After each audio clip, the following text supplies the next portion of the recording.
पत्नी की प्रताड़ना से तंग आकर अतुल सुभाष ने दी जान। एक ऐसा दर्द जिसका अंत नहीं। सिस्टम की लाचारी ने जिंदा मार डाला।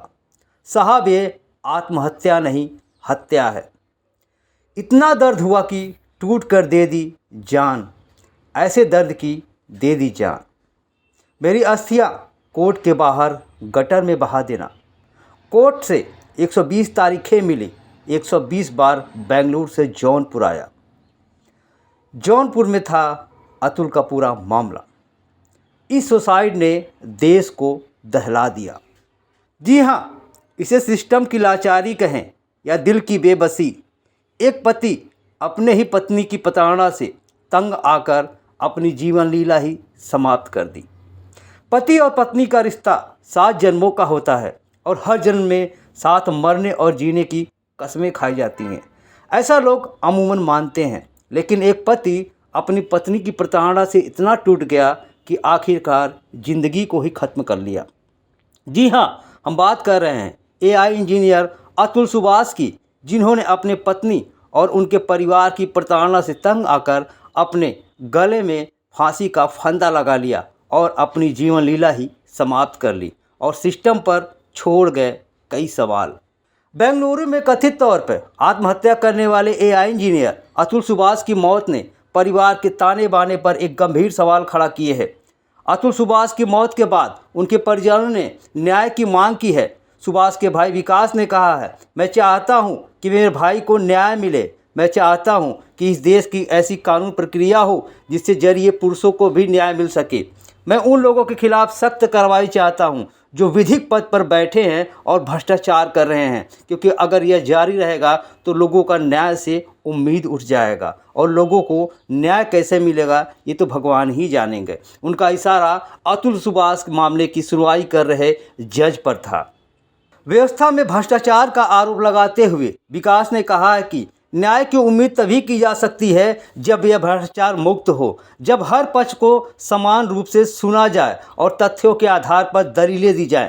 उन्होंने आरोप लगाया कि न्याय की उम्मीद तभी की जा सकती थी जब तथ्यों के आधार पर निर्णय लिया जाए, और अगर ऐसा नहीं होता है तो लोगों का धीरे धीरे न्यायिक प्रणाली से विश्वास उठना शुरू हो जाएगा।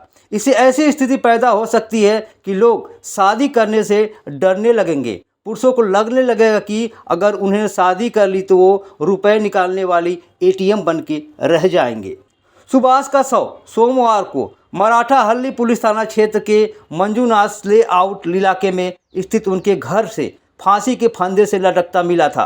सुभाष के चाचा पवन कुमार ने आरोप लगाया है कि उनके भतीजों को रुपए के लिए परेशान तथा प्रताड़ित किया जा रहा था और उनकी पत्नी तथा जज ने भी उन्हें अपमानित किया था। उन्होंने कहा, जो कुछ हुआ वो बेहद दुर्भाग्यपूर्ण है। वह केस हार रहा था जो उसकी पत्नी ने दायर किया था। उसे प्रताड़ित किया जा रहा था। उसकी पत्नी और ससुराल वाले उसे लगातार रुपए की मांग कर रहे थे। अपनी हैसियत के अनुसार अतुल बच्चों के भरण पोषण के लिए अपनी पत्नी को रुपए भी दे रहा था।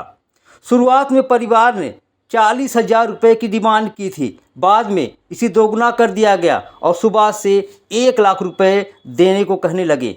कुमार ने आरोप लगाया कि सुभाष की पत्नी और उसके ससुराल वाले उनके भतीजे से बच्चे को भरण पोषण के बहाने रुपए ऐंठ रहे थे। उन्होंने कहा कि इस उम्र के बच्चे के पालन पोषण के लिए कितने पैसे की ज़रूरत पड़ती होगी भला। उन्होंने आरोप लगाया, उनकी पत्नी ने यहाँ तक कहा कि अगर वह यह रकम पूरा नहीं कर सकता है तो उसे आत्महत्या कर लेनी जानी चाहिए, जिस पर जज भी हंस पड़े। इससे उसे बहुत दुख हुआ था। उन्होंने बताया कि पिछले 6 माह में सुभाष के मन में आत्महत्या के लिए विचार उठ रहे थे और आखिरकार क्षण में उन्होंने अपनी जीवन लीला समाप्त कर ली और किसी को कुछ भी नहीं बताया।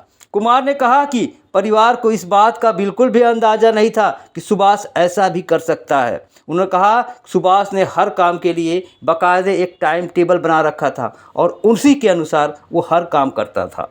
सोशल मीडिया पर मंगलवार को एक वीडियो तेज़ी से वायरल हुआ। 1 घंटा 20 मिनट का ये वीडियो आर्टिफिशियल इंटेलिजेंसी यानी एआई इंजीनियर अतुल सुभाष का था।